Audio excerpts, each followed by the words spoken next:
Hi అండి. What is your name? My name is Bhavani sir. Bhavani, నీ favourite hero ఎవరు భవానీ? రామ్ చరణ్ గారు. ఓకే, ఏ సినిమా నుంచి ఫ్యాన్ అయ్యారు భవానీ? చిన్నప్పటి నుంచి ఆయన అంటే ఇష్టం నాకు. మా నాన్నగారికి చిరంజీవి గారు అంటే ఇష్టం. అట్లా నుంచి నాకు రామ్ చరణ్ అంటే చాలా ఇష్టం. ఆయన నాకు అన్నయ్య లాగా, ఊకే అన్నయ్య అన్నయ్య అని అనుకుంటాను. నాకు ఆయన ఎప్పుడైనా కలవాలని ఉంటుంది ఆయనని. ఎందుకు రామ్ చరణ్ అంటే అంత ప్రేమ ఎందుకు? మా డాడీ నుంచి వచ్చింది. మా డాడీకి కూడా చిరంజీవి గారు అంటే చాలా ఇష్టం ఆయనకి చిన్నప్పటి నుంచి. అలాగే నాకు రామ్ చరణ్ అంటే ఇష్టము. రామ్ చరణ్ గారి సినిమాలు ఎక్కువ ఏం చూసారు? గోవింద్ రందల్ వారే, ఎవడు మూవీ, నాయక్, అవన్నీ చూస్తూ ఉంటాను.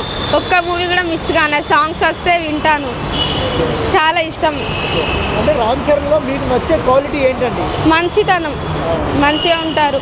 వాళ్ళ నాన్నగారికి మంచి పేరు తీసుకొచ్చి పెట్టారు. Pan India hero, global star, Indian global star అయినా.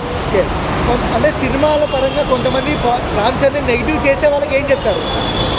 వాళ్ళంటే వాళ్ళని వదిలేయాలండి. వాళ్ళ గురించి పట్టించుకోవద్దు. ఆయనకి ఎంతమంది ఫ్యాన్స్ ఉన్నారు, అవన్నీ పట్టించుకోకూడదు, అంతే. అంటే రామ్ చరణ్ గారి మీద ఎందుకు ఇంత ప్రేమ? అండ్ సేమ్ టైము రాబోయే సినిమాల మీద కూడా ఎక్స్పెక్టేషన్స్ ఎలా ఉన్నాయి? ఆయన మూవీస్ ఎప్పుడు బ్లాక్ బస్టరే, హైట్లో ఉంటాయి, అసలు ఫ్లాప్ కావు, అన్నీ హిట్ అవుతాయి. ఆయన మూవీ, ప్రతి ఒక్క మూవీ అంటే నాకు చాలా ఇష్టము. ఓకే, రామ్ చరణ్ గారు ఈ వీడియో చూస్తే మీరు ఆయనకి ఏం చెప్తారు?